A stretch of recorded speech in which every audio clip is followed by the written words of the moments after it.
여러분들이 기억하실지 모르겠습니다만 1992년도에 토론토와 또는 LA, 한국에 큰 문제, 움직임이 있었습니다. 그것은 바로 뭐냐면 다밋 선교회라는 것이 있어서 1992년 12월 31일에 예수님이 온다 그러면서 상당히 시끄러웠습니다. 물론 예수님은 오시지 않았지만은 그때 그 분위기로는 그 다밋 선교회의 그 선동으로 인해서 예수님 온다 그러면서 얼마나 교회를 시끄럽게 했는지 모릅니다. 여러분에게 말씀을 드리지만은 저는 종말론자도 아니고 또 그런 것을 믿지도 않습니다. 그러나 제 마음으로는 그때 그 1992년도에 차라리 예수님이 오셨더라면 더 나았겠다 그런 생각을 합니다. 왜냐하면 오늘의 시대를 볼 때 너무 악했어요. 여러분들이 신문이나 TV나 그 여러 가지 사건들을 보면요, 이게 세상 사는 건가 싶어요. 너무너무 안타깝고 정말 왜 우리가 이런 시대를 살아야 되느냐 하는 그런 마음까지 가집니다. 정 목사님이 말씀하신 것처럼 저는 은퇴를 했습니다. 그러나 저는 제 후배 목사들을 보면서 늘 가슴 아픈 것은 앞으로 교계나 사회가 얼마나 시끄러워질 것인데 이들이 어떻게 헤쳐나갈까 그런 걱정을 많이 합니다. 왜냐하면 제가 목회하는 동안에는 그런 일이 없었습니다. 제 윗대 어른들만 해도 그때는 교단이 갈라졌습니다. 통합과 합동이 갈라지면서 난리를 피웠습니다. 엄청난 사건이었습니다. 그리고 우리 앞섰던 선배들은 공산당에 의해서 순교자가 나왔고 좌파 우파로 갈라지면서 시끄러웠고 정말 그 시대마다 신사참변이 뭐냐면서 순교자가 나온 그런 시대를 살았습니다. 그러나 감사하게도 제가 목회하는 동안에는 그런 것도 없었고 교단이 그렇게 심하게 갈라진 적은 없었습니다. 그러나 앞으로는 어떻게 될까 그런 것을 생각해 봅니다. 교계적으로만 문제가 되겠습니까? 조금 전에 말씀드린 것처럼 신문을 보면요, 보기가 싫을 정도로 무섭습니다. 자식이 부모를 죽이지요, 부모가 자식을 죽이지요. 이혼이나 그런 여러 가지 세상적인 사건들을 보면요, 앞으로 세상은 어떻게 바뀌어질까 두렵고 그래서 불안한 마음이 듭니다. 그럼 여러분들이 신문을 보면서 TV 뉴스를 보면서 뭐 세상이 다 그런데 뭐 그런 식으로 살지 뭐 그렇게 생각하십니까? 우리는 그렇게 살 수는 없습니다. 여러분, 그림을 그리는 사람은요 그냥 아무데나 가서 그림 안 그립니다. 어떤 자연 환경을 쫙 보면서 아 내가 이것을 화폭에 담고 싶다 그래서 캔버스를 갖다 놓고 그거를 딱 그려냅니다. 사진 작가가 카메라를 메고 다니면서 아무데나 가서 척척척척 안 찍습니다. 내가 이것을 한번 찍고 싶었는데 이것이 정말로 작품이 되겠는데 하고서 딱 찍습니다. 그래서 작품이 나오는 거예요. 여러분, 소설가가 시인이 아무렇게 쓰는 것 아닙니다. 무엇인가 생각이 있고 구상을 합니다. 혹시 이 자리에 시인이 계시거든요. 저의 존경을 받으십시오. 저는 시인이라 그러면 무조건 존경합니다. 나는 시가 너무 좋아요. 제 일평생 제가 칼럼이나 뭐 이렇게 우화는 내가 많이 써봤는데 시는 별로 써본 적이 없어요. 썼다가도 실패하고 이게는 시도 아니다 할 정도로 딱 2번 쓰고는 제가 끊어버렸습니다. 근데 시는 무지 좋아합니다. 제가 읽은 시 가운데 이런 시가 하나 있습니다. 난 시인이 너무 좋아요. 그 시가 아마 봄에 쓰여졌던 시인 같습니다. 시의 제목이 뭐냐면요, 소리가 들린다 하는 거예요. 소리가 들린다. 근데 시의 첫 서두가 이렇게 나옵니다. 아스팔트 녹는 소리가 들린다. 여러분도 자동차를 타고 다니죠. 저도 운전하지만은요, 나는 한번 돌아다녀도 아스팔트 녹는 소리 한 번도 들어본 적이 없습니다. 근데 시인의 귀에는 들린대요. 아스팔트 녹는 소리가 들린다. 그 다음에 2번째 구절인데요, 그것이 개나리를 말하는지 백합을 말하는지 모르겠어요. 하여튼 봄의 꽃이에요. 백합이라 하십시다. 백합이 피는 소리가 들린다. 여러분 집에 백합을 피우고 개나리를 피우지만은 여러분 귀 갖다 들어보세요. 소리가 들리는지. 그런데 시인은 들었어요. 아스팔트 녹는 소리가 시인의 귀에는 들려요. 시인의 귀에는 백합이 피는 소리가 들린대요. 그러면 이 시대를 살아가는 성도는 뭘 보느냐는 거예요. 이 시대를 살아가는 성도는 시대를 볼 줄 알아야 되고, 시대가 흘러가면서 절규하는 그 음성을 들을 줄 알아야 되고, 아무도 모르는 가운데서도 시인이 아스팔트 녹는 소리를 듣는 것처럼 뭔가 들을 수 있어야 되는 거죠. 하나님의 음성을 들을 줄 알아야 되고. 저는 형제가 많습니다. 8남매예요. 원래는 10남매였대요. 그런데 누이 되는 분이 먼저 세상 떠나고 여동생이 교통사고로 세상을 떠나서 8남매인데요. 아들 넷, 딸 넷이에요. 저는 아들로서는 둘째고 위로부터는 네 번째인데요.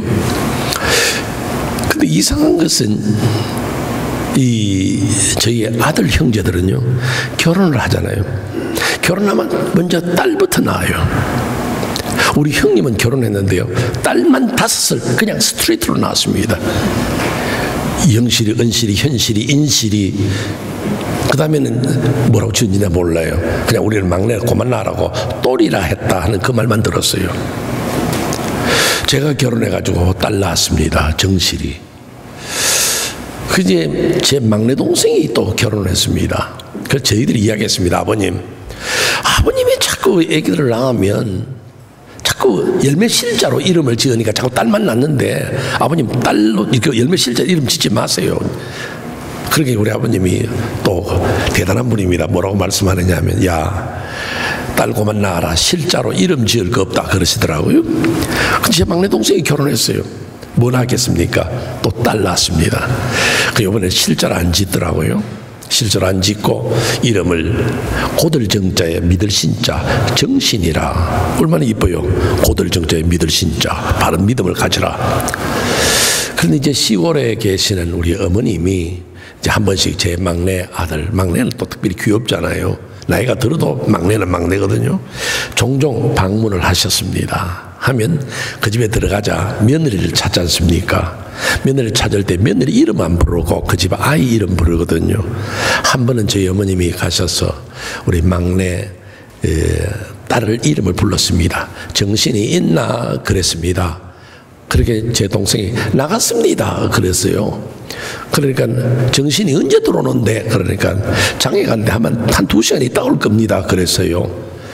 제가 왜 그 생각을 하느냐면요, 오늘 현대 교인들이 정신이 없어요. 뭘 믿는지, 왜 믿어야 되는지, 어디서 사는지, 그리스도인은 이때 무엇을 해야 될지를 몰라요. 정신을 차려야 돼요. 그 때문에 제가 오늘 여러분들에게, 사실 여러분들 처음 뵙는 분들이잖아요. 여러분들에게 제가 꼭 드리고 싶은 말씀은 우리가 정신을 차리자는 거죠. 이 시대가 어떤 시대인 줄 알고 이 시대에 나는 뭘 해야 된다.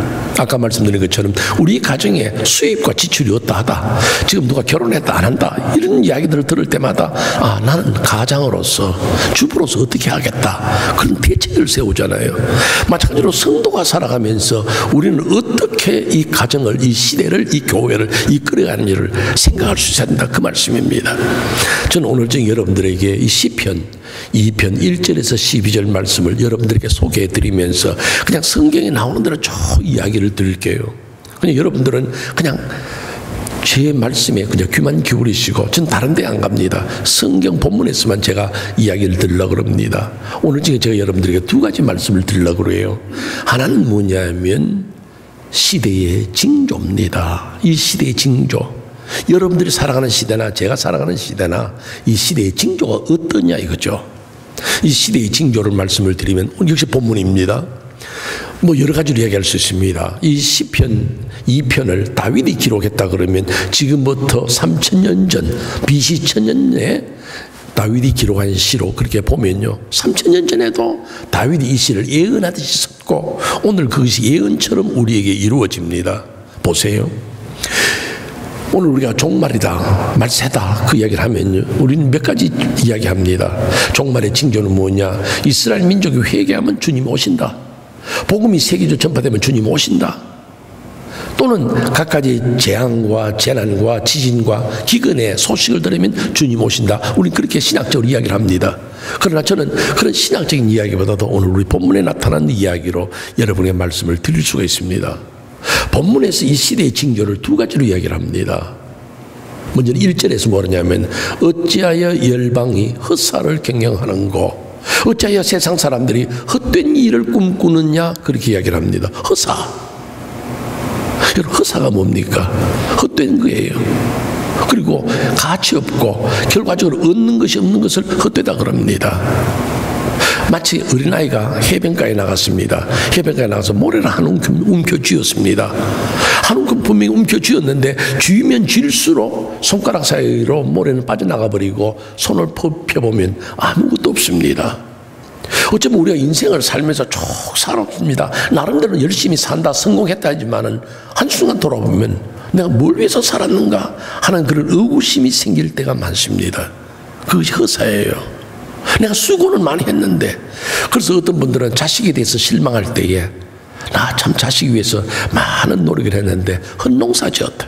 왜? 내가 기대한 만큼 자식은 나를 위해 살아주지 않고 나를 기억도 안 하고 저끼리만 잘 살아.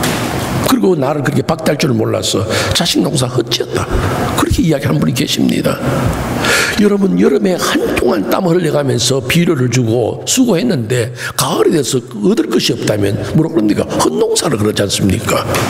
내가 이 땅에 살면서 많은 수고와 예습이 있었지만은 결과적으로 얻는 것이 없을 땐 헛된 거라는 거죠. 그렇기 때문에 성경이 우리에게 하시는 말씀이 뭐냐면 너희들이 살아가는 인생의 길을 보면서 헛된 삶을 살지는 않는가, 그 이야기예요.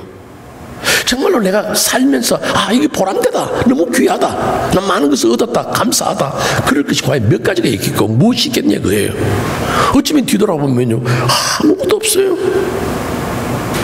그럴 때 우리의 가슴을 서늘하게 하고 내가 무엇을 위해 살았는가 그런 생각을 하게 됩니다. 여러분이 아시겠습니다만은 유명한 이 모택동이라는 분이 있습니다. 중국의 국부라 말하고 중국 사람들 아버지라 말하는 그 모택동은요, 진시황 이후로 중국을 하나의 중국으로 만든 사람이 바로 이 모택동입니다. 그는 장개쓰기에 피해가지고 많은 고생을 했습니다. 그러나 끝까지 싸워서 중국을 하나로 통일하고 그가 나라의 어른으로 섰습니다. 그에게는 권력도 있고 그에게는 재산도 있겠고 많은 것을 누립니다. 근데 그가 죽기 얼마 전에 인민당 대회가 모였습니다. 죽기 얼마 전이에요.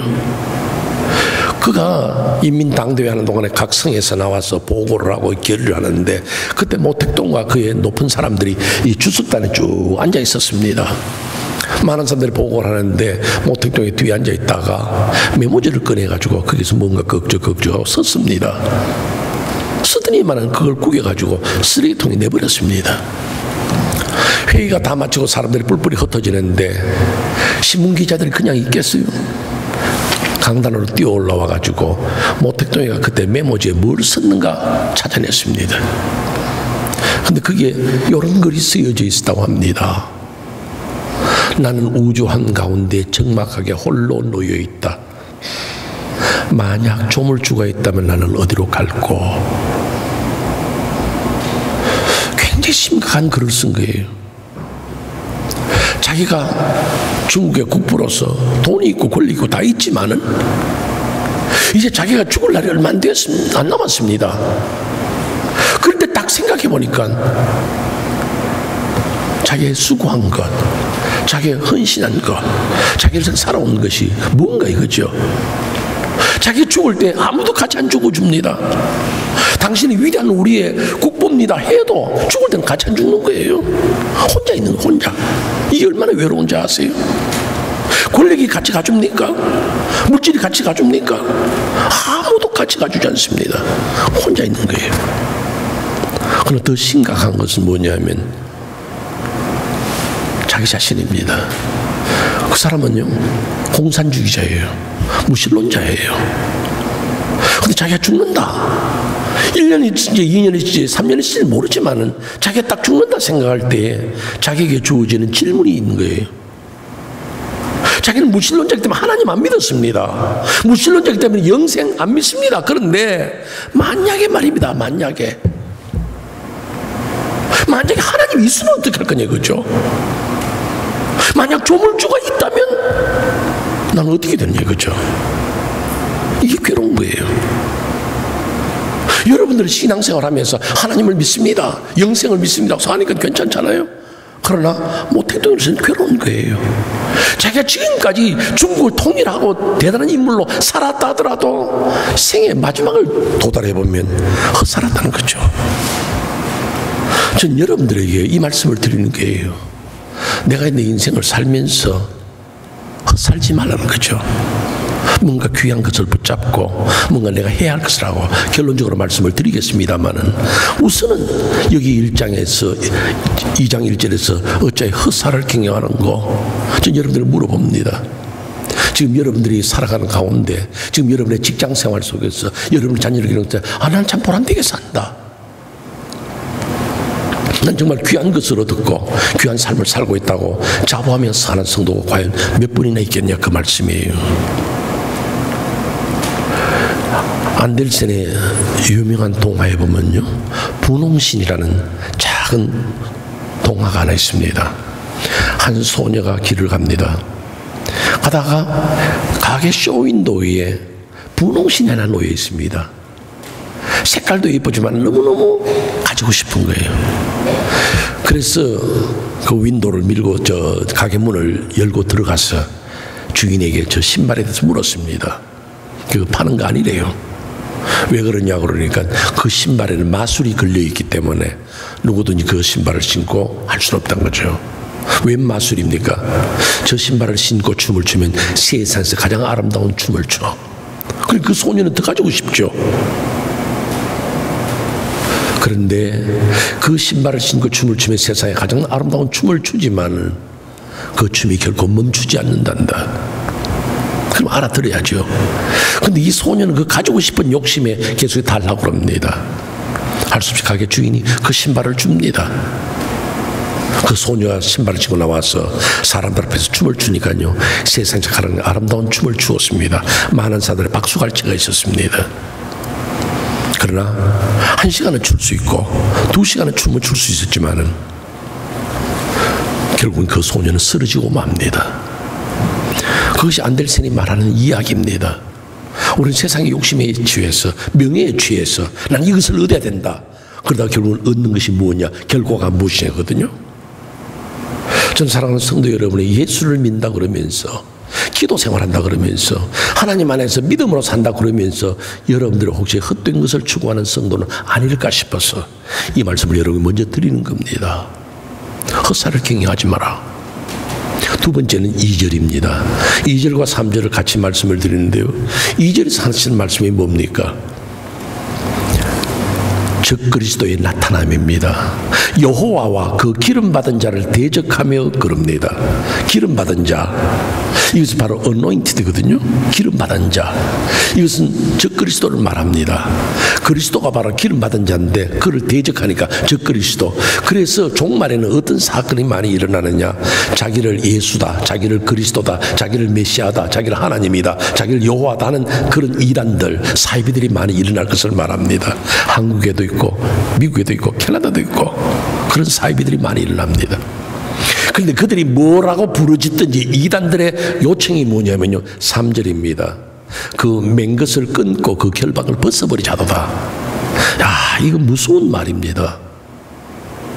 왜냐하면요, 인간은 원래 그냥 두면 죄를 짓게 되어 있습니다. 그것이 바로 아담으로 말미암은 인간의 본성, 죄성이 그들이 있기 때문입니다. 여러분들의 자녀를 그냥 그들을 낳자마자 한 섬에 보내서 키웠다 생각해 보세요. 이 아이가 성자가 될 줄 압니까? 이 아이가 거룩한 사람이 될 줄 압니까? 아닙니다. 인간의 죄의 본성이 그들이 있기 때문에 결과적으로 악해지고 나쁜 길로 가게 됩니다. 그렇기 때문에 그 인간의 본성을 아신 하나님께서 사람을 묶어두었습니다. 무엇으로요? 십계명과 율례와 규례로 묶어두었습니다.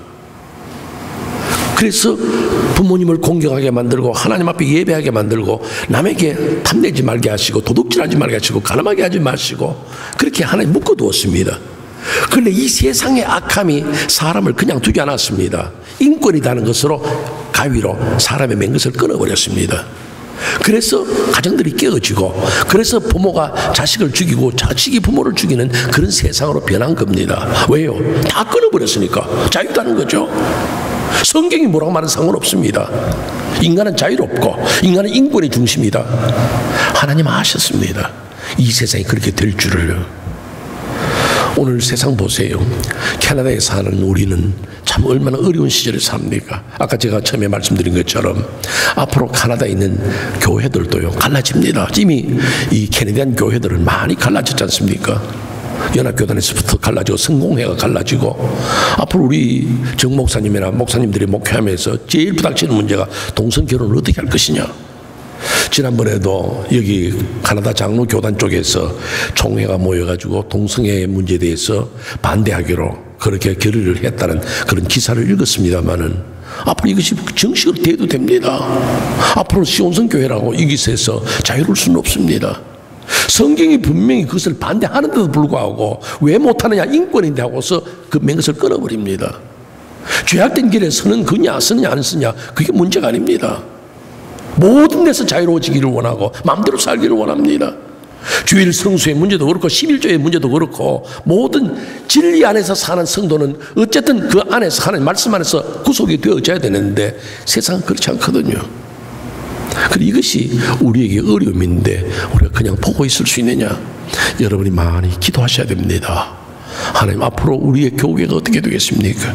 하나님, 앞으로 우리가 어떤 신앙을 지켜갈 수 있겠는지 오늘 여러분들이 정신을 차려야 됩니다. 죽은 고개가 떠내려가는 것처럼 여러분은 그냥 떠내려갈 것입니까? 우리는 어쨌든 몸부림을 쳐야 됩니다. 내 기도가 응답되든 안 되든 나는 그렇게 기도하고 나는 바르게 살려고 노력을 하고 온전한 신앙이 무엇인지를 가르쳐야 됩니다. 오늘 캐나다의 아동교육법 보세요. 2012년도에 만들었던 아동교육법. 6살 때부터 성교육 시키잖아요. 빌 몇 번인가 그거는요. 예전 여러분들 지금도 자녀들을 보면 아이들을 뭐 사이언스 센터를 데리고 간다, 뭐 어디에서 관광 간다 그럴 때는 꼭 부모들에게 이야기해서 점심을 사오게 하던데 용돈을 가져와서 점심을 사 먹도록 그렇게 미리미리 노티스 주잖아요. 그런데 학교에서 성교육 가르친 날은요 부모에 연락 안 해도 되게 돼 있습니다. 학교에 가서 뭘 배우는지 어떻게 되는지 아무도 모릅니다. 그 맨 것을 끊어버린다니까요. 그러니까 이럴 때에 우리 성도가 바른 믿음을 가지고 온전하게 살 수 있는가 두려운 시대거든요. 그때 제가 여러분들에게 다시 말씀을 드리지만 이 시대를 보면서 여러분의 자세를 고쳐 세우고 우리의 길이 무엇인가, 신앙인의 자세가 무엇인가를 다시 한번 다독이는 귀한 그리스도인들이 되시기를 주의 이름으로 축원합니다. 아멘. 제가 나이가 들어서 이 귀가 잘 안 들립니다. 그렇게 여러분들 아멘 하실 때 좀 큰 소리를 해주세요. 아멘. 이렇게 크게 하실 수 있는데, 이제 두 번째 말씀을 드리죠.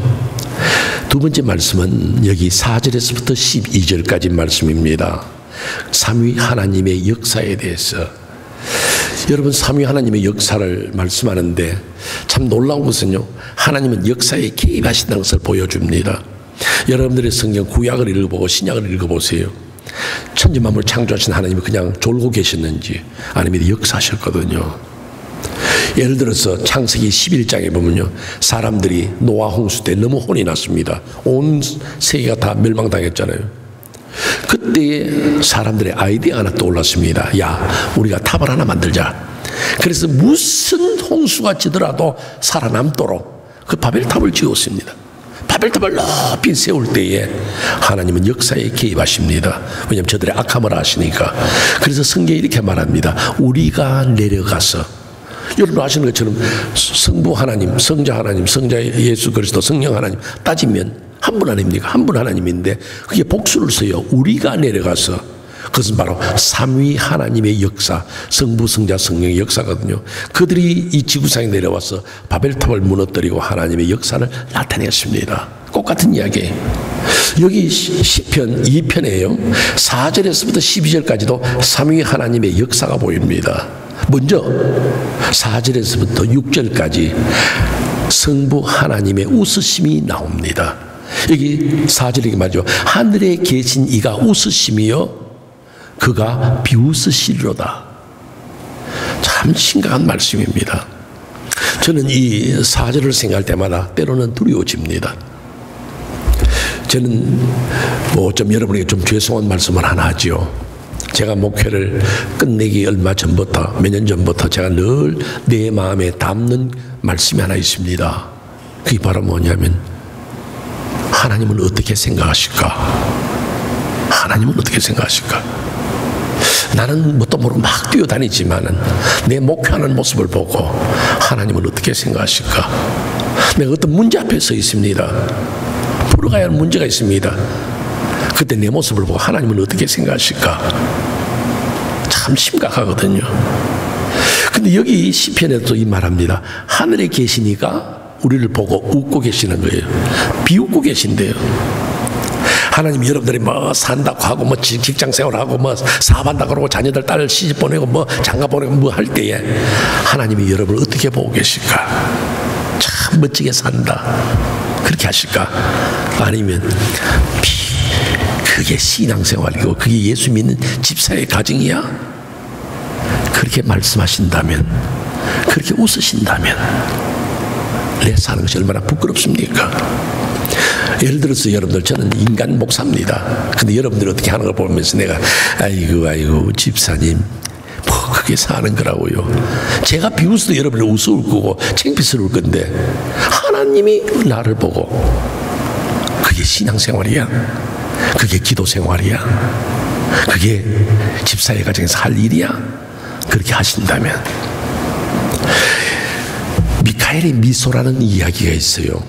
그것은 뭐냐면 천사장 미카엘이 하나님의 심부름을 맡아서 이 땅에 내려왔습니다. 그래서 낮에는 하나님의 심부름을 하고 또 시간이 있으면 그는 구두 가게를 했습니다. 그래서 이제 구두 가게에서 열심히 일하면서 그저 통통통통 구두 수선해 주었습니다. 근데 한 번은 이제 구두 가게에서 일하는데 구두 수선공이 오더니만은 구두 하나를 그 수선대에다 탕 떨어뜨리면서 이거 좀 잘 고쳐주세요 그래요.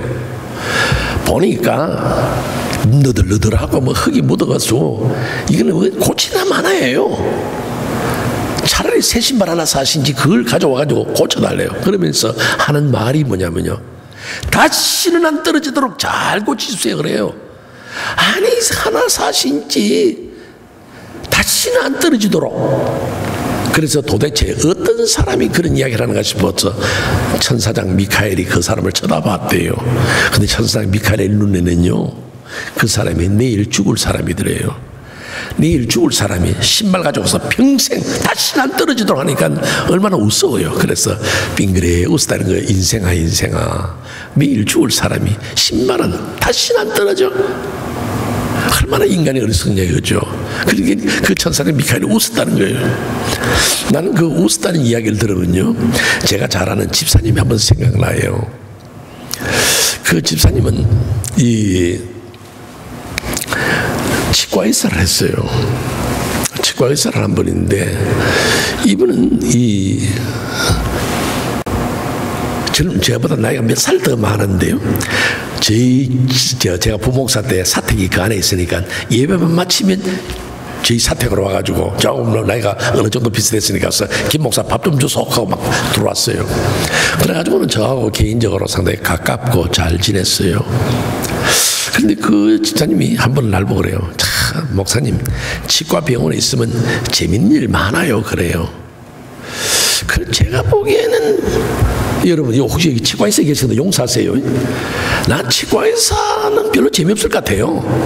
왜냐하면 그 입 조그마한 거 들여다보고 거기에다가 기계 넣어가지고 달달달 하는데 그 뭘 재밌겠어요? 근데 그 집사님은 재미난대요. 그래서 내가 뭐가 그리 재미납니까? 하고 물어봤어요. 그러니까 치과에 들어오는 사람마다 이야기하는 게 똑같대요.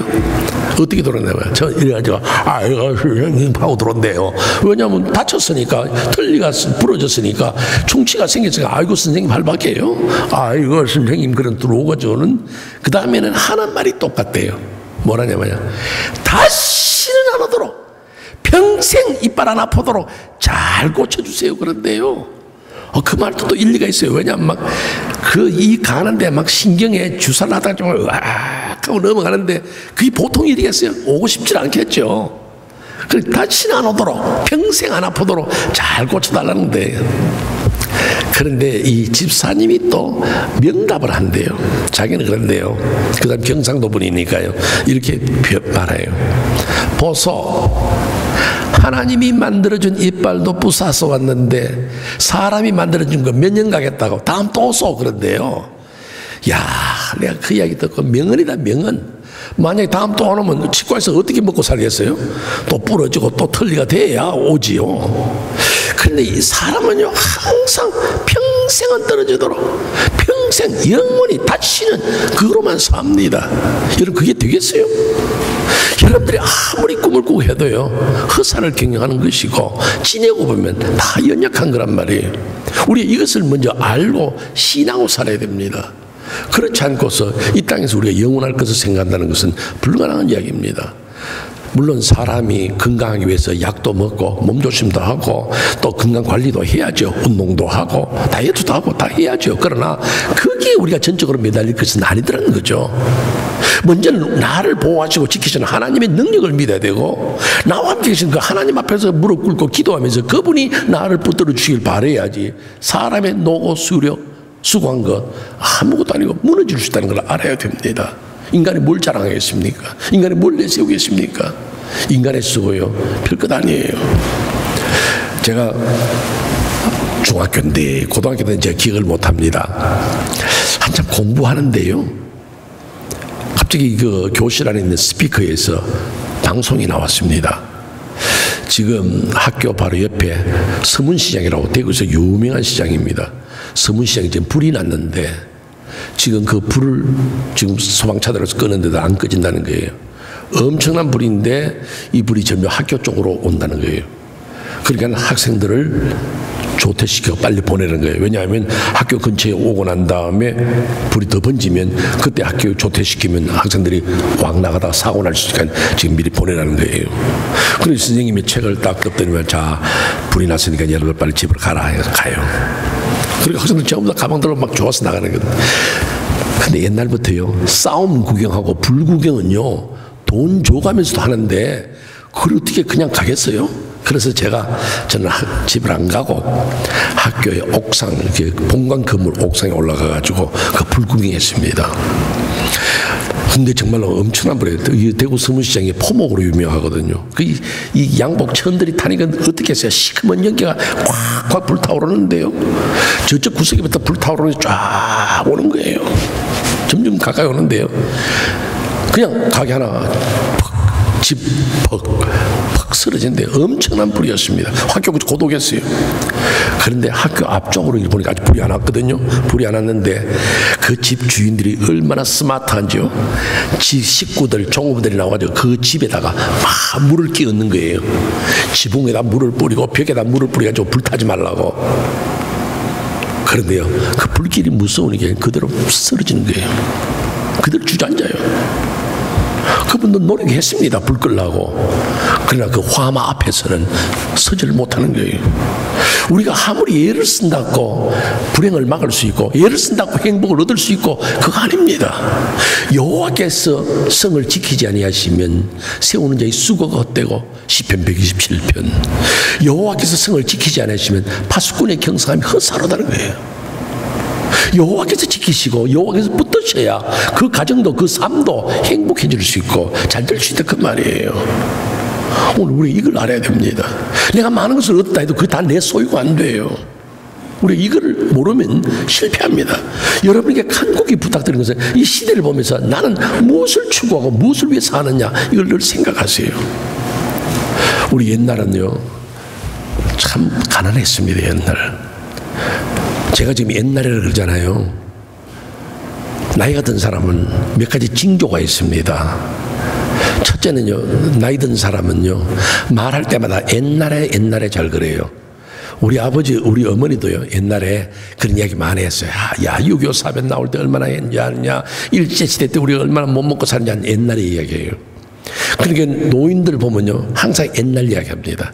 젊은 사람들은 이번 여름에 우리 어디 가자, 미래지향적인데 나이 든 사람은 항상 옛날에 하고 왔어요. 옛날에 가수 누가 노래 잘 불렀고, 지금 사람도 알지도 못해요. 그 다음에 노인이 잘하는 노인의 징조가 또 하나 있어요. 그게 뭐냐면요, 휴지가 많아집니다. 노인들 주머니에 핸드백에요, 전부 휴지입니다. 언제 콧물이 나올는지 언제 눈물이 나올는지 그거 닦아야 되니까 항상 주머니마다 휴지 많아요. 그 여러분들 휴지 필요하면 노인들 보고 휴지 좀 주세요 하면 금방 나옵니다. 노인들의 징조 또 하나 있어요. 뭐냐면 착각을 잘해요. 옛날에 요만한 도랑도 그냥 확 뛰어넘었어요.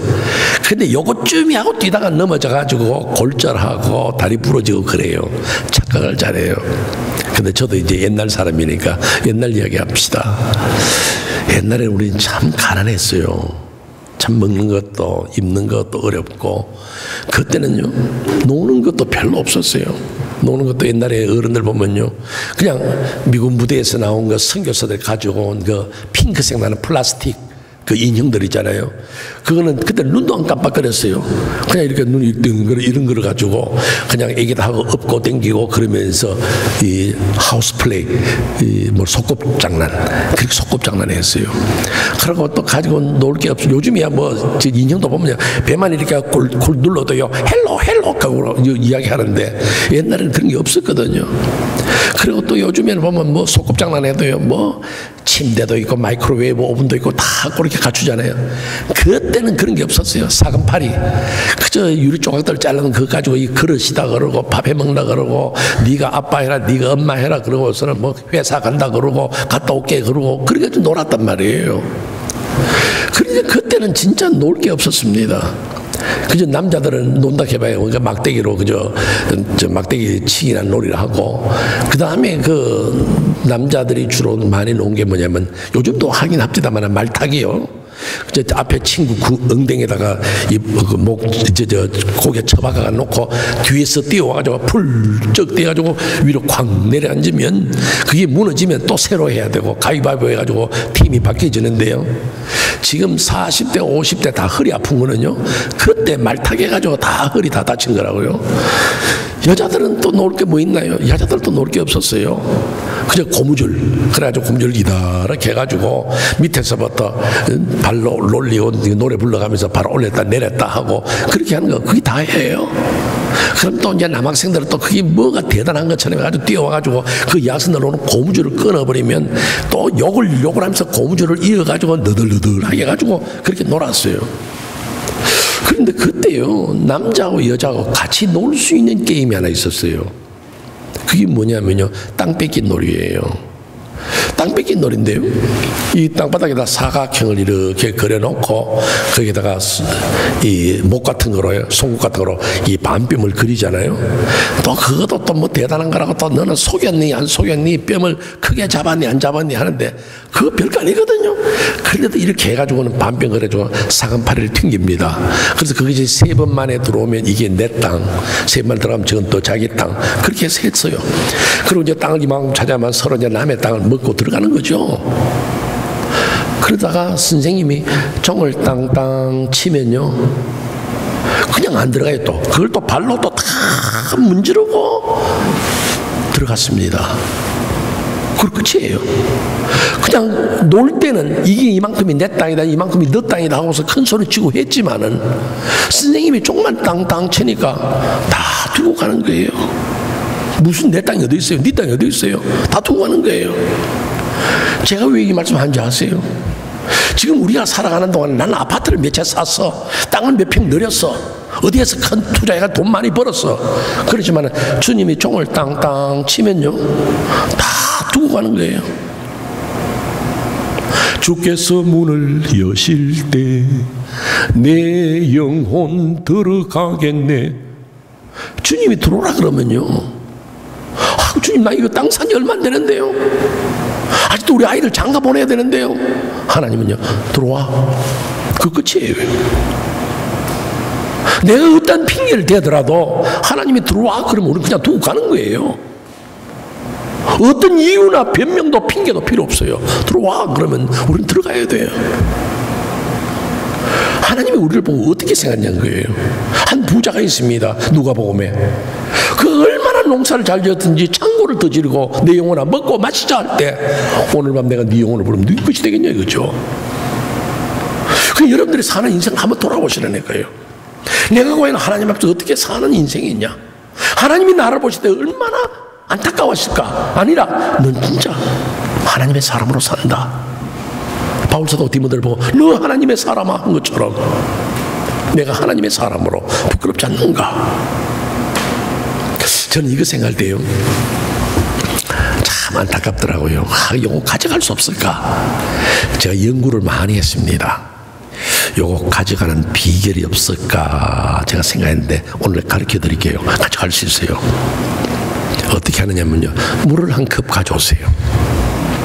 가져오시고 여러분이 가지고 있는 재산을 다 파는 거예요. 다 팔아. 가능하면 수표 한 장으로 만들어 가지고 그걸 물컵 위에 딱 놓고 불을 붙이는 거예요. 그래가지고 홀랑 태워가지고 물 속에다 타버려요.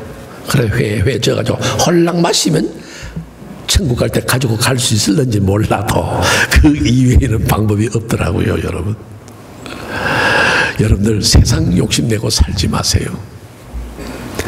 언제나 우리가 생각하는 것은 나는 주님 앞에 어떻게 설까, 그분이 나를 어떻게 생각하실까, 난 그분 앞에서 온전하게 사는가. 부흥의 첫날 저녁 여러분들이 드리고 싶은 말씀이에요. 지금 여러분들께서는 어떻게 살았는지 모르지만 캄캄한 밤에 있다가 오늘 이 밤에 하나님의 말씀의 거울 앞에 나를 보세요. 내가 화장이 잘 되어 있는지, 내 머리카락이 잘 되어 있는지, 넥타이를 바로 맸는지 거울 앞에 서보세요. 내가 하나님 앞에 어떻게 서는지, 내가 신앙의 내 모습을 가지고 사는지요. 자, 시간이 없어 두 번째로 넘어가십시다. 성부 하나님은 웃으시고, 두 번째로는요 7절에서부터 9절 말씀, 성자 예수 그리스도의 심판이 나옵니다. 여러분, 성자 예수 그리스도의 심판이랄까 좀 듣기가 어색할지 몰라요. 그러나 여러분들 아셔야 될 것은요, 초림의 예수와 재림의 예수님은 틀립니다. 사람은 같은 분인데, 하나님은 같은 분인데 틀리는 게 뭐냐. 초림의 예수님은요 사랑이 많고 자비하심이 있고 긍휼했어요. 우리가 죄를 지으면 용서해 주시고 우리의 죄를 모른 채 해주시기도 하고 우리를 선한 길로 이끄시는 분이었습니다. 그러나 재림의 주님은 다릅니다. 재림의 주님은 그때는 봐주지 않습니다. 그때는 심판밖에 없습니다. 그렇기 때문에 여기 7절에서부터 9절까지 하시는 말씀이 뭡니까? 하나님의 심판이 나타난다는 거예요. 뭐라고 표현합니까? 여기 9절이 무서운 말씀이에요. 철장을 들고 질그릇을 깨뜨림 같이 그래요. 지금 자, 여기 그릇이 있습니다. 이 그릇을 지금 제가 이 시멘트 바닥에다가 탁 떨어뜨리면 이게 퍽 하고 깨어집니다. 그런데 질그릇이에요. 질그릇인데 철장을 들고, 철장 이해 안 됩니까? 쉬운 표현하죠. 절구공이 쇠막대기로요. 이거 치면 어떻게 돼요? 박살나는 거예요. 초림으로 오셨던 주님은 우리와 함께 울어주셨어요. 우리의 아픔을 이해하셨어요. 우리를 불쌍히 여기셨습니다. 우리와 함께 어울리시면서 우리의 괴로움을 아시던 주님입니다. 그가 시험을 당했은즉 능히 시험 당한 자를 도우시는 하나님이세요. 그러나 재림의 주님은 틀립니다. 그때는 사랑이 아니라 공의입니다. 이거 아셔야 됩니다. 재림하신 주님은 공의로 판단합니다. 잘 살았냐 못 살았냐, 진실했느냐 거짓이었느냐, 그 판단하고 끝내버립니다. 근데 그게 얼마나 무서워요. 그때는 안 봐주세요. 그때는 주님 용서해 주세요. 그게 끝났어요. 그때는요. 그때는 하나님의 심판밖에 없습니다. 제가 오늘 저녁에 여러분들에게 제 작은 하나의 간증을 여러분에게 소개합니다. 용서해 주세요. 저는 제 소원으로 말하면요, 제 소원은 제가 잠을 좀 많이 자보는 게 제 소원이었습니다. 목회하면서요. 그래서 어떻게 하면 잠을 좀 많이 자볼까? 우리의 소원은 통일이지만 내 소원은 잠이다. 난 그렇게 하고 살았어요. 왜냐하면 잠이 모자라니까요. 그래서 잠언에 2번 나옵니다. 좀 더 자자, 좀 더 졸자 하는 것은 하나님이 저를 보고 하는 말씀이다 생각하는데요. 그래서 저는 잠을 자면요 잘 안 깹니다. 화장실도 안 가고 잘 안 깨는데요. 어느 날 제가 자다가 깼어요. 이거는 기적 중에 기적입니다. 깼어요. 내가 살아가면서 왜 깼느냐? 허리가 아팠어요. 허리가 아파서 잠을 깬 게 두 번 있는데, 한 번은 어느 집에서 잠을 잤는데 그 집 구들이 꺼졌어요. 그걸 모르고 그냥 잤는데 구들이 꺼졌는데, 그러니까 근육이 이렇게 처지는 바람에 그때 허리가 아파가지고 그 다음날 잘 때는 거기다 뭘 쑤셔 넣어가지고 평평하게 만들고 잤는데, 이번에 또 깼단 말이에요. 그거는 일단은 신학교 다닐 때 한번 그렇게 허리 아픈 적이 깼는데, 그 다음에 깼어요. 아, 이거 우리 집 침대 매트레스가 오래돼서 그런가 싶어서 일어나서 매트레스를 만져보니까 괜찮아요. 그게 아닌 거야. 그런데요, 여기 허리 뒤가 엄청 아픈 거예요. 아, 이게 얼마나 아픈지요.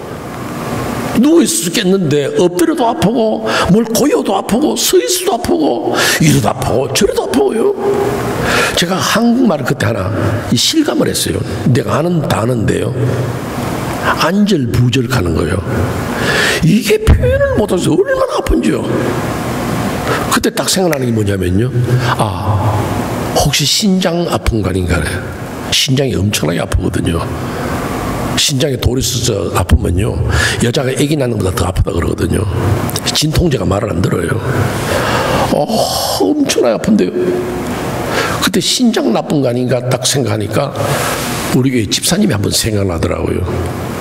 그 집사님이 서울 성동교회 출신 집사님이신데, 아, 덩치도 크고 운동도 잘하고 아주 대단한 분이에요. 키도 크고.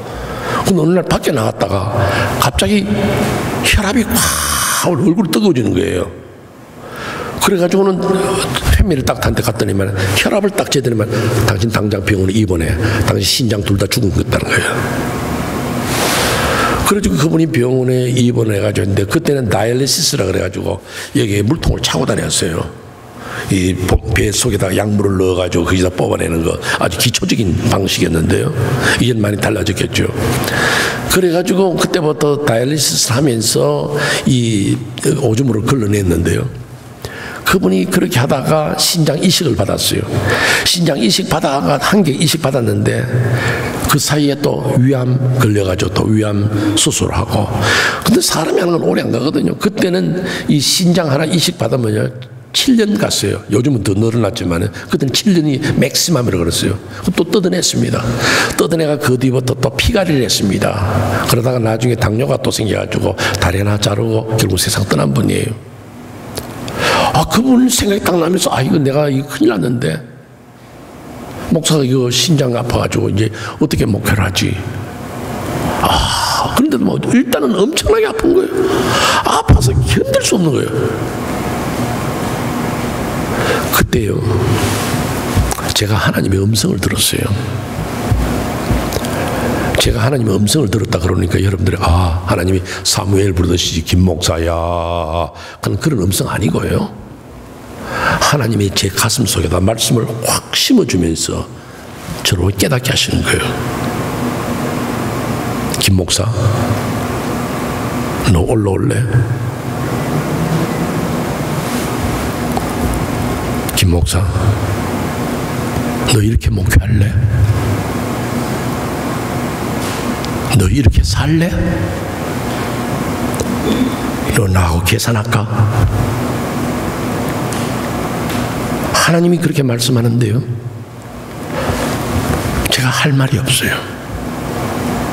그때 제가 딱 느끼는 기분은요, 마치 하루 장사 다 끝나고 나면 옛날 어른들이 주판, 요즘은 칼큘레이터지만 옛날 주판 아니에요.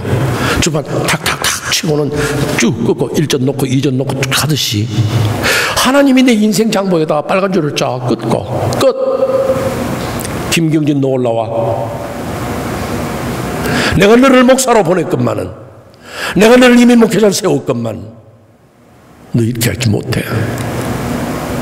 나하고 계산할까?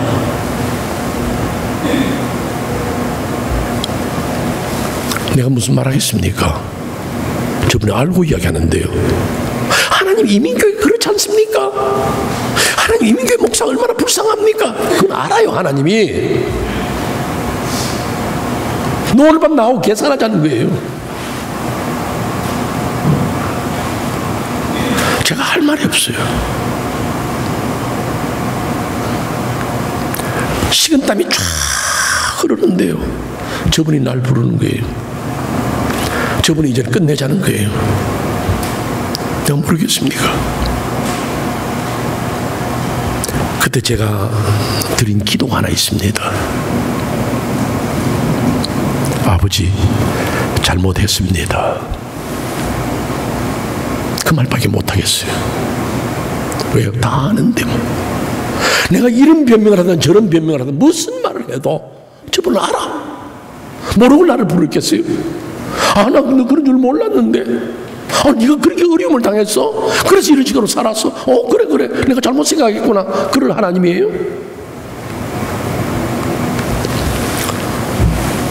그분이 나를 보고 하시는 말씀. 놀래. 간단한 얘기예요. 내가 오늘 밤 네 생명을 찾는다면 이 모든 것이 네 것이 되게 되냐? 아버지, 잘못했습니다. 저는 오늘 밤 여러분들이 하나님 앞에 이 한마디, 내가 잘한 것도 많겠고 내 세울 것도 많겠고 수고한 것도 많겠지만은 내 삶을 돌아보면서 아버지, 잘못했습니다는 거. 난 여러분이 어떻게 사는지 모릅니다. 여러분의 직업이 무엇인지, 리타이어 하셨는지, 아직도 사업을 하고 계시는지, 자녀들로 인해서 재미를 느끼고 계신지 전 모릅니다. 그러나 여러분의 인생은 여러분이 제일 잘 압니다. 저분 앞에 부끄럽지 않도록. 마지막 세 번째 이야기하고 마치십시다. 성부 하나님의 웃으심이 있고, 그 다음에 성자 예수 그리스도의 심판이 있고, 마지막 10절에서부터 12절 성령 하나님의 호소가 있습니다. 성령 하나님 호소. 이 말은 뭐냐면요, 자식이 잘못했습니다. 그러면 가정을 이끄는 아버지는 화가 나죠. 그러면 화가 난 아버지가 집에 들어와서 매로 자식을 때리려고 그럴 때에 입장이 제일 곤란한 분이 누굽니까? 어머니예요. 어머님이 아버지의 손을 잡고 아들을 향해서 이야기하고 아들로 바로 서도로 이끌어줍니다. 오늘 여러분 이 성경 말씀 자세히 보면요, 11절이 굉장히 중요한 말씀이에요. 11절에 보면요, 성도의 그 신앙의 모습이 나옵니다. 여호와를 경외하며 섬기며 떨며 즐거워할지어다. 이것이 성도의 자세예요. 우리 성도는 하나님을 경외하고 살아야 하는 겁니다. 어떤 시대에도, 과거에도 지금에도 미래에도 우리는 여호와를 경외하며 살아야 돼요. 하나님을 두려워할 줄 알아야 되고 하나님을 사랑할 줄 알아야 돼요. 그래서 그 앞에 예배하며 그를 섬기고 하나님을 두려워할 줄 알아야 됩니다. 죄 지어놓고 금방지게 나서는 것이 아니라 하나님 앞에 무서워할 줄 알아야 됩니다. 떨어야 돼요. 또 좋은 일 있고 감사한 일 있을 때 항상 주 안에 즐거워하고 사는, 이것이 성도의 마땅한 자세입니다. 그런데 성도 그렇게 살지를 않았습니다. 여호와를 경외해야 되는데 경외하지 않고 살았어. 마음대로 살았어. 하나님 그냥 두시겠어요? 하나님의 심판이 임할 수밖에 없습니다. 인생을 어떻게 살았는데요? 원래 성경은요, 이 이야기가 우리에게 적용되는 겁니다. 보세요. 자, 자식이 잘못했습니다. 입장 곤란한 분 누구예요? 어머니예요. 제가 이제 목사가 아니고 제가 이제 직장 생활하는 사람이라 합시다. 제가 이제 회사에서 퇴근해서 가방을 들고 들러 들어오는데 우리 집으로 들어오는 골목에 붕어빵 아저씨가 있어요. 붕어빵 아저씨가. 그래서 제가 퇴근해 오면서 붕어빵 아저씨 인사했습니다. 오늘 장사 잘 됐습니까? 재밌습니까? 그럽니다. 그러니까 예, 오늘 하루 잘 지냈습니다. 그런데요, 선생님, 김 선생님, 오늘 우리 동네 또 활극이 일어났습니다. 그래요. 난 딱 알아들어요. 우리 집에 있는 저런 또 오늘 사고 쳤구나. 활극이 일어났다니까. 이제는 이 동네 창피해서 못 살겠어요. 왜? 이 자식이 맨날 동네에서 문제를 일으키고 시끄럽게 구우니까 내가 어떻게 이 동네에 살겠어요? 이사를 가든지 오늘 이놈 작사를 내가지고 끝을 봐야지. 화가 나 들어옵니다. 들어오면서 제가 막대기를 하나 들고 집으로 들어갑니다.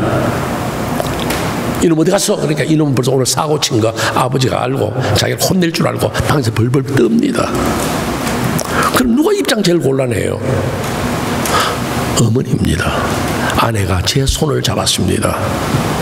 여보, 아이들이 어릴 때부터 개구쟁이 노릇하고 장난치는 거, 그걸 여러분 정상으로 봐야지. 어떻게 아이가 어른처럼 그렇게 재민치려고 살겠어?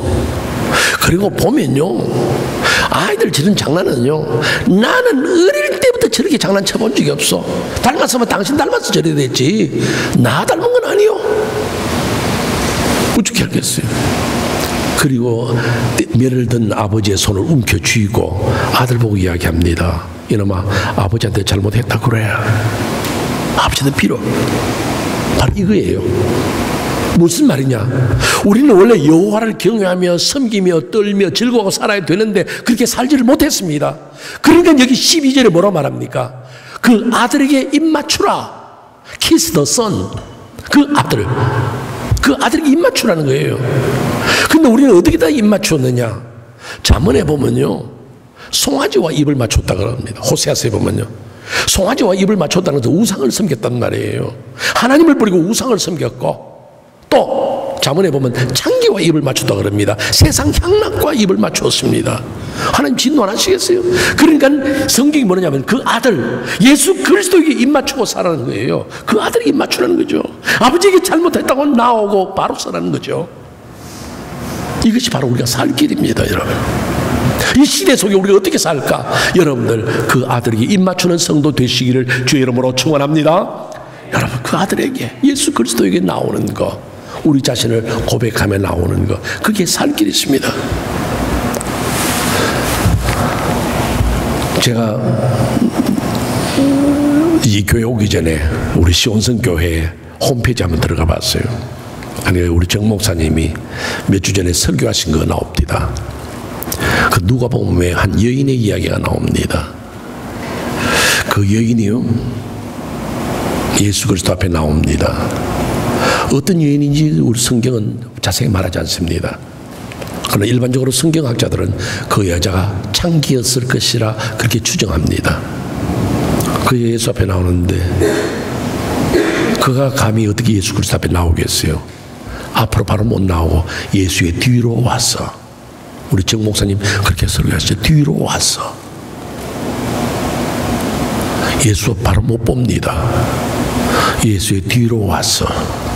주여 날 용서하소서, 난 죄인입니다. 그 말도 못해. 그냥 예수의 발 곁에 서서 울었습니다. 눈물 한 방울 한 방울 자기의 과거를 생각하면서 눈물 떨어뜨릴 때에 그 눈물이 예수 그리스도의 발을 적십니다. 그 여인이 예수 그리스도의 발 앞에 엎드려서 그 발에 입을 맞춥니다. Kiss the son. 전쟁에 진 패장이 전쟁에 이긴 임금 앞에, 장수 앞에 무릎을 꿇고 입을 맞추듯이 내 살아온 것을 생각하면서 나 하나님을 온전히 살지 못했네요. 그럼 주님의 발 앞에 머리를 숙이고 입을 맞추는 시간이 바로 오늘 밤이 되시기를 바랍니다. 그분에게 나와서 입을 맞추고 그분에게 나와서 자신을 고백하는 거. 유명한 미국의 부흥사인 무디 목사님 여러분 아시죠? 무디 목사님이 스코틀랜드에 여행을 갔다가 거기에서 부흥회를 인도하게 됐습니다. 부흥회를 일주일 동안 인도하는데요, 큰 은혜가 있었습니다. 그런데 거기에 부흥회를 인도하는 동안에 한 여자가 그 부흥회에 참석을 했습니다. 그 여자는 예수 믿는 사람 아니었어요. 그냥 미국에서 어떤 유명한 사람이 와서 설교한다 그러니까 구경 삼아 왔어요. 예배 시간에 참석을 했습니다. 보니까 멋진 신사들이 있습니다. 모자를 쓰고 멋진 여자들이 쭉 앉아서 청 레이디예요. 쭉 앉아서 예배 드리는데 자기 자신 옴츠러드는 거예요. 그 여자가 어떤 여자인지 모릅니다.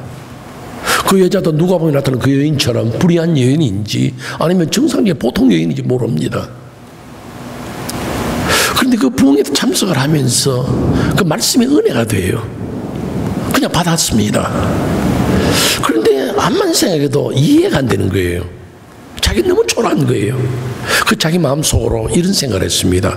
나는 이쁘지도 않고 나는 배운 것도 없고 잘나지도 못했고 좋은 옷도 없고, 근데 보니까 여기 예수 믿는다고 하는 사람들 좋은 옷도 있고 멋지게 생긴 젠틀맨, 레이디, 자기 자신 위축되고, 그러나 말씀은 듣고 싶고, 놀라운 것은요, 그 여자가 한 번도 붕에 빠지질 않았어. 둘째 날 가봐도 다 멋진 신사들한테 예배드리는데 예수는 저런 사람도 믿는가 보다. 그 자기가 살아온 생생하니까 나는 아무것도 없는데 내가 구원받을 자격이 있는가, 그건 고민하다가 그 마지막 시간까지 달려왔습니다. 마지막 날밤인데 무디 목사님이 설교를 하십니다.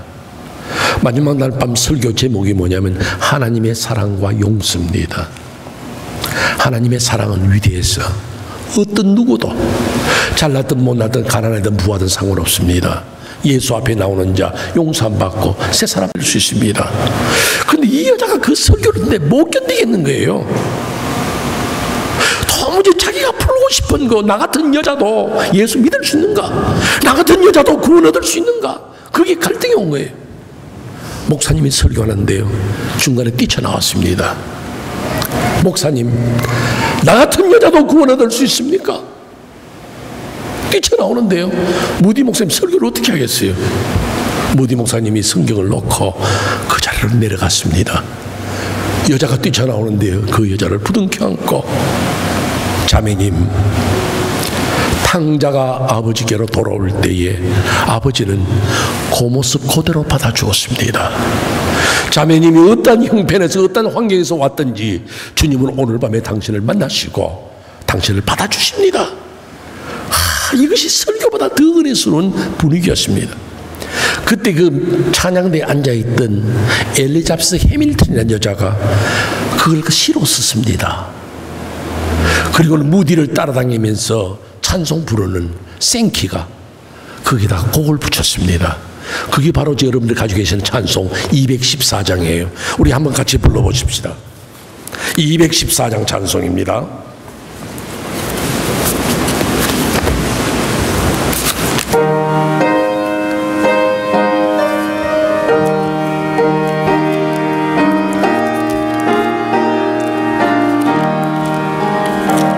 나 주의 도움 받고자 주 예수님께 빕니다. 그 구원 허락하시사 날 받아주소서. 내 모습 이대로 주 받아주소서. 날 위해 돌아가신 주 날 받아주. 3절 부릅니다. 3절. 내 힘과 결심 약하여 늘 깨어지기 쉬우니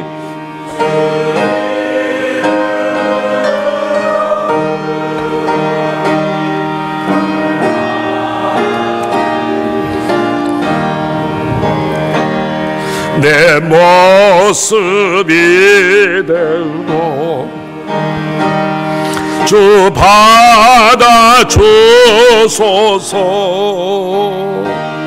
날 위해 돌아가신 주 날 받아주소서. 내 주님 서신 발 앞에, 내 주님 서신 발 앞에 나 꿇어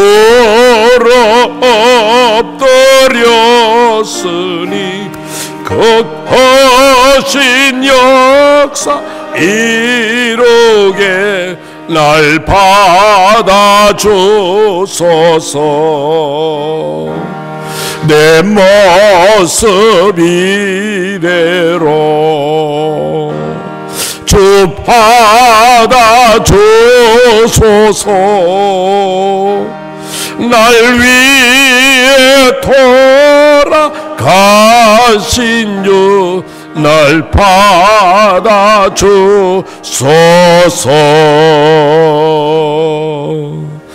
이제 우리 다 같이 머리 숙이시고 기도하십시다. 다 같이 머리 숙이시고. 저는 여러분들을 잘 모릅니다. 안들 모른들 상관없습니다. 제가 여러분들에게 묻고 싶은 것은 여러분은 어떻게 살아오시냐는 거죠. 이 시대를 살아오면서 그냥 교주일이니까 교회나 가고, 찬송 부르자 하면 그냥 찬송 부르고, 기도하자 하면 그냥 머릿속에 기도하고, 장로님이 기도하면 아멘이나 하고, 어떤 그런 뜨거운 열정 없이, 신앙자의 모습 없이 여러분이 살아왔다면 오늘 밤 좀 부끄럽게 생각하시기 바랍니다. 여러분이 지금 이 모습 주님 받으시겠습니까? 내 모습이 이대로 주여 받으소서. 뭘 받아요? 오늘 밤 여러분들, 주님이 여러분을 압니다. 얼마나 힘들게 사는지도 아시고, 얼마나 속상해하며 사신지도 아시고, 여러분이 어떤 죄를 짓고 사는지도 아시고, 여러분 얼마나 선하게 사는지도 아시고, 주님은 아십니다. 문제는 뭐냐면 내가 주님 앞에 어떻게 설까? 이 시대를 살아가는 성도답게 부끄럽지 않게 설 수 있을까 하는 이야기입니다. 오늘 밤 여러분들 저를 처음 만나지만은 하나님 말씀 앞에 서세요.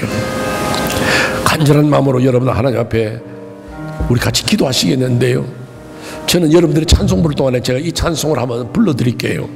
여러분은 기도하시면서 찬송 부르지 마시고 기도하세요. 주님, 내 모습 아시죠? 나 집사 아닙니다.